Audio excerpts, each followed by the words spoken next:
story of the village of the damned. Once upon a time, I was on my way to a friend's country house. It was a typical working Friday. As the evening approached, with the tantalizing promise of barbecue and beer ahead, I was speeding along the highway, leaving the city for the peace of the countryside. The house wasn't far, just 30 kilometers from the city, and I knew the route like the back of my hand. I could probably navigate it blindfolded. There was nothing complicated about it, mostly a straight path with a turn towards the small town of Grafsko near the end. That particular day, a storm was brewing, heavy rain reducing visibility on the road. Hence, I was driving slower than usual. Getting into an accident was certainly not on my day's agenda. Halfway through my journey, I found myself stuck in a traffic jam. On a highway? After 2 hours of crawling traffic, the cause of the congestion became apparent. Road repairs. Typical. It seemed every time I traveled, there were road repairs or accidents. Well, it looked like I'd have to detour. Fortunately, right before the roadblock set up by the workers, there was a turn-off onto a country road and a sign indicating a bypass through a village. Though the sign was so old, the name of the village was illegible. Perhaps it wasn't all doom and gloom. I might be delayed for a while, circumventing the roadworks, but afterwards, I'd be racing towards my friend's place. As I veered off the main road, I noticed I was the only one opting for this bypass. Every other vehicle was turning around and heading back towards the city. Odd, I thought. Maybe they know a shorter route. Well, no matter. I was already on the dirt road, and I didn't feel like turning back. Naturally, there were no streetlights on this road, and it was quite an old road, rarely used, as far as I could tell. But the heavy rain made it difficult to see much. My biggest concern was getting stuck in this swampy mixture of earth and clay.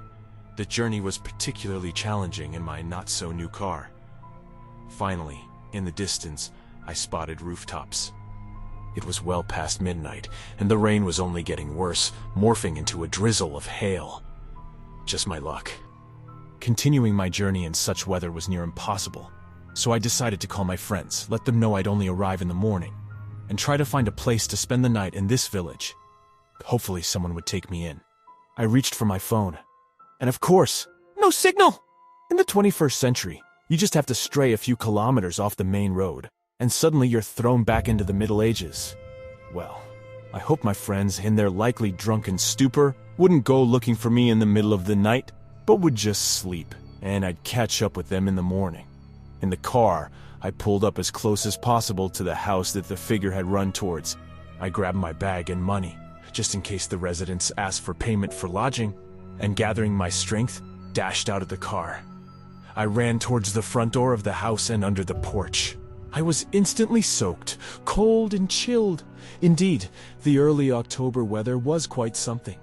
Isn't there a saying, there's no such thing as bad weather? Well, there is. There really is.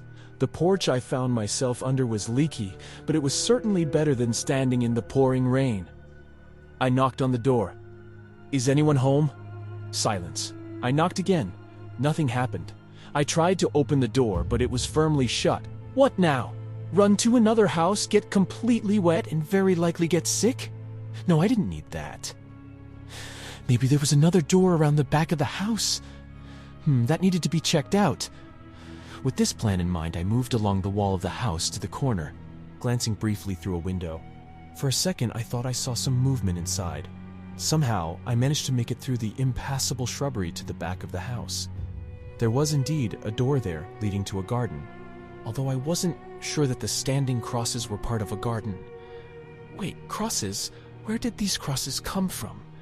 The backyard of this house looked more like an old cemetery rather than a garden. Something was off here. With this plan in mind, I moved along the wall of the house to the corner, glancing briefly through a window. For a second, I thought I saw some movement inside. Somehow, I managed to make it through the impassable shrubbery to the back of the house. There was indeed a door there, leading to a garden. Although I wasn't sure that the standing crosses were part of a garden. Wait, crosses? Where did these crosses come from? The backyard of this house looked more like an old cemetery rather than a garden. Something was off here. I didn't have time to ponder what I had just seen, because the door behind me creaked open with a wild noise. Without thinking, I dove inside. The door closed behind me. Must be the draft. The house smelled musty, damp, and faintly like smoke, but at least now I was out of the rain. I took out my phone and turned on the flashlight, noticing that it only had 15% charge left. I began to move the light around the room. A table, a chair, a mug, plates. Aha! I was in the kitchen. Suddenly, I remembered that I had barged into this house uninvited. It would only be polite to let the homeowners know of my presence. "Anyone home? Would you accept a guest for the night? If need be, I can offer some cash for your troubles." In return, silence. The only sound shattering it was the pitter-patter of droplets on the roof. Well, if there's no one here, I could probably sneak in for the night. And if the owners show up, I'll just explain everything civilly. Now, a plan. Find at least a bed. I certainly can't sleep on the floor. I knew for sure that I wouldn't find a bed in the kitchen, so I had to venture further into the house. The floorboards creaked loudly under my steps. The atmosphere was unsettling. A night in an old house with its own graveyard in the backyard and creaking floors. Every horror film I'd ever seen came rushing back. Chills ran down my spine. I passed through the kitchen into a small room. On the wall hung a huge clock, the kind that strikes as many times as the current hour. They looked very old, their hands smudged with soot. In this room, I spotted a table, scattered with dirt-stained rags. The room was in a dreadful state. Wallpaper flaking off the walls, the ceiling covered in stains. The room overall was a dreadful sight, with dried mud smeared across the floor. Beside the table stood a spring-loaded bed. Its headboard rusted so badly that it suggested that no one was living in this house. No one would sleep on such an old bed. No one except for me. Sleep washed over me unexpectedly. After all, I'd been lacking sleep for a whole working week and had been on the road for over 5 hours. These 30 kilometers to the cottage seemed much longer than anticipated. Knowing that the house was likely abandoned and the owners wouldn't show up, I plopped down on the bed, not fearing it would collapse under my weight, sending me crashing through the rotten floorboards and into the basement. I wondered if there was a cellar here. Well, the bed didn't collapse. A good sign. Using my satchel as a makeshift pillow, I closed my eyes and fell asleep almost instantly. Somehow my fear completely disappeared. I was woken up by a peculiar sound. It was as if someone was walking in the kitchen, and the floor was protesting under the weight of the steps. Opening my eyes and trying to understand what I was doing here, I sat up on the bed and shouted, "Anyone here?" The steps stopped. There was clearly someone there. I got up from the bed and walked to the kitchen. No one. I turned on the flashlight on my phone. The floor was covered in fresh mud. What is this? What kind of dirty creature is wandering around at night, and where did it go? Fear was jumbling up my thoughts. As I turned to leave the kitchen, I caught sight of a tall shadow flickering into the room. I ran back in. Again, mud. It led towards a small hatch on the floor.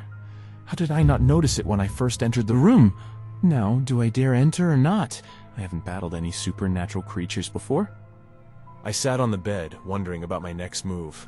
I doubt I could sleep now. I also didn't want to run to my car. I had just dried off, and the rain outside hadn't let up. I had to seek adventure.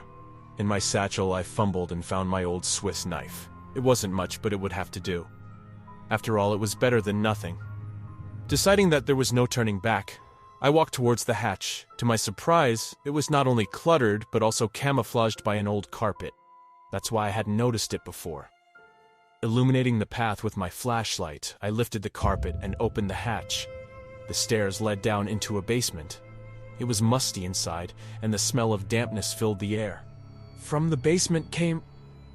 I found myself sitting on the bed, puzzling over my next course of action.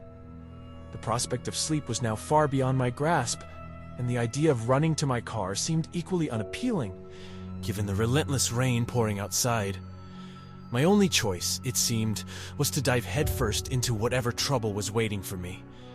In my satchel, I felt the reassuring presence of my old Swiss knife, a meager weapon to be sure, but better than nothing. Though if I was dealing with something from beyond this world, I doubted its usefulness. Summing up my courage, I approached the hatch. To open it or not to open it? That was the question. What if there was something intriguing within? Like a vampire, for instance. How interesting that would be. But action was necessary, wasn't it? Yes, it was. Putting an end to my internal debate, I began to open the hatch. The handle was smeared with the same muck that was scattered throughout the house, and its smell was so nauseating that I nearly lost my lunch. The stench of decay was beyond tolerable. Having already dirtied my hands in this mess, I felt committed to seeing the task through. With the hatch now open, I shone my phone's light down into it. Wooden stairs disappeared into the black abyss, with nothing more to see. How thrilling, descending into the unknown. My phone's battery was now at 5%. Swift descent, quick look around, dispatch any lurking evil, and off to bed. It sounded like a solid plan. But as I leaned forward to begin my descent, something pushed me from behind, sending me tumbling down into the darkness. Silence. Pain in my head. I found myself lying on something hard and unpleasant. Feeling around, I realized it was porous and solid. A bone! It was a bone! I sprung up instantly, illuminating my surroundings with my flashlight. The entire basement floor was strewn with bones and human skulls.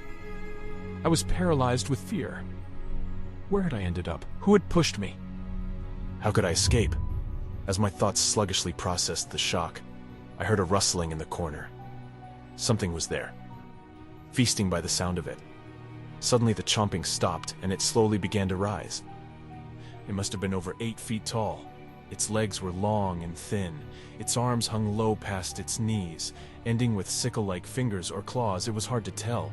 Its head was grotesquely toothy, appearing like a gnawed, elongated skull. No eyes were visible, or maybe I just failed to notice them. The creature charged at me with a bone-chilling shriek. As I dropped my phone in panic, I managed to dodge it just in time and collapsed on the floor. Get up. You need to get up, I mumbled to myself.